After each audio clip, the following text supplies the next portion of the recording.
ఏంది గోడ కొరిగి ఏం ఆలోచిస్తావు? ఈ గోడ నాకేదో చెప్పినట్టు అనిపిస్తుందే. అబ్బా గోడ కూడా చెప్తాందా? పిచ్చిగిట్ల లేస్తాందా? గోడ ఏం చెప్తాంది? ఈ గోడ చెప్తాంది ఇతరుల భారాన్ని పంచుకో అని. ఈ గోడకున్న గడియారం చెప్తాంది సమయాన్ని గౌరవించు అని. ఈ గోడకున్న క్యాలెండర్ చెప్తాంది కాలంతో పాటు కదులు అని. గోడకున్న అద్దం చెప్పింది నిన్ను నువ్వు చూసుకో అని. గోడకున్న కిటికీ చెప్పింది మీ దృష్టి క్షేత్రాన్ని విస్తరించండి అని. మాగసరగంతి నీ జేబులున్న పర్సు కూడా నాకు ఒకటి చెప్పింది. అదేం చెప్పింది? బ్యాలెన్స్ ఆగక గోడ కొరగకు, తాగి తందనాలు ఆడకు, భవిష్యత్తు కోసం ఏదైనా కూడబెట్టు అని చెప్పింది.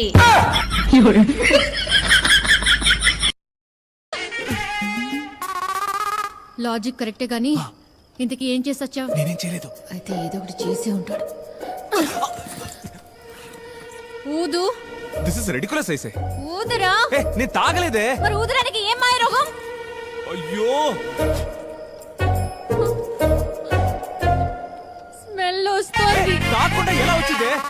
నాకు వస్తుంది. అయ్యో నేను తాగలేదే. తాగొచ్చు. అయ్యో దేవుడా. వచ్చే వారం మా మరిది పెళ్ళుందండి, మీరు తప్పకుండా రావాలి. ఏంటండి కార్డు మీద 1016 రాసింది? పోయిన సంవత్సరం మీ అమ్మాయి పెళ్లిలో 1016 చదివించామండి, మీరు ఎక్కడ మర్చిపోతారని కార్డు మీద రాయించాను.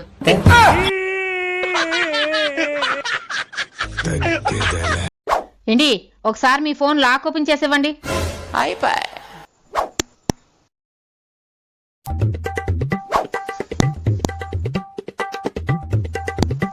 ఇగోండి మీ ఫోన్. ఏం చేసావే? మీ ఫోన్ కి నా ఫేస్ లాక్ పెట్టాను. మీరు ఎప్పుడు ఓపెన్ చేయాలన్నా ఖచ్చితంగా నేను ఉండాలి. రామచంద్ర ప్రభు.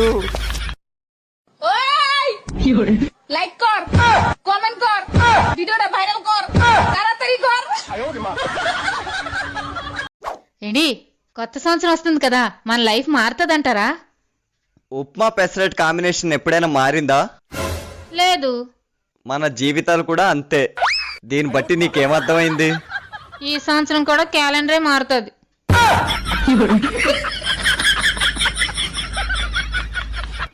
ఏమండి, నన్ను పెళ్లి చేసుకున్న తర్వాత మీకేమనిపిస్తుంది? అబ్బా ఛీ, ఈ కంపెనీ వాడు తయారు చేసి నాకంట కట్టాడు. ఇది సచ్చినా రిటర్న్ తీసుకోడు. అమ్మా సుధా, బాగింది చాలు, ఆయన లోపలికి తీసుకెళ్ళు. కుదరదత్తయ్యా, బయటికే తీసుకెళ్తాను. వీల్లేదు, ఇది నీ అత్తగారి ఆజ్ఞ. చాలా వీలుంది, ఇది మీ కోడలి గారి కోరిక. పిచ్చి పిచ్చిగా వాగేవంటే పళ్ళు రాలిపోతాయి. పెద్ద వేషాలు వేయకుండా నడు లోపలికి. ఏంటి తున్నపోతుల అడ్డంగా బలిసి తెగరెచ్చిపోతున్నావు? కొట్టానంటే దవడ పగిలిపోద్ది. నీ కొడుకులాగా నన్ను గుప్పెట్లో పెట్టుకుందాం అనుకున్నావా? చెయ్యి నరికి చేతిలో పెడతాను. మావయ్య గారిలాగా నన్ను చీకటి కొట్లో పడేద్దాం అనుకుంటున్నావా? కిరసనాయిల్ పోసి తగలబెట్టేస్తాను. కళ్ళ పూలు, నుదుట బొట్టు, రంగురంగుల చీరలు, చేతి గాజులు, ఈవేళ నీకు ఇవన్నీ ఉన్నాయంటే దానికి కారణం ఈయన, నీ ఆయన. ఆయన్ని బయటికి తీసుకెళ్తానంటే వద్దంటావా? చెప్పు తెగి. నేను మీకు విడాకులు ఇస్తే మళ్ళీ పెళ్లి చేసుకుంటారా? చేసుకోను. నువ్వు లేకుండా నేను ఉండలేను. నార్మల్ గానే అడుగుతున్నా, చెప్పండి. చేసుకోను. అంటే నా వల్ల మీకు పెళ్ళంటే అంత విరక్త పుట్టిందా? అట్లా అని కాదు. సరే, నీ కోరిక అదైతే చేసుకుంటాను అనుకో. నాతో ప్రేమగా ఉన్నట్టే తనతో కూడా ప్రేమగా ఉంటారా? పెళ్లి చేసుకున్న తర్వాత తప్పదుగా. వారం వారం సినిమాకి తీసుకెళ్తారా? తీసుకెళ్ళకపోతే బాగోదుగా. ఒకే ఐస్ క్రీమ్ ఇద్దరు కలిసి తింటారా? తనకే ఐస్ క్రీమ్ పడదు. నిన్న హాస్పిటల్కి తీసుకెళ్ళాను. ఓన్లీ హాటే.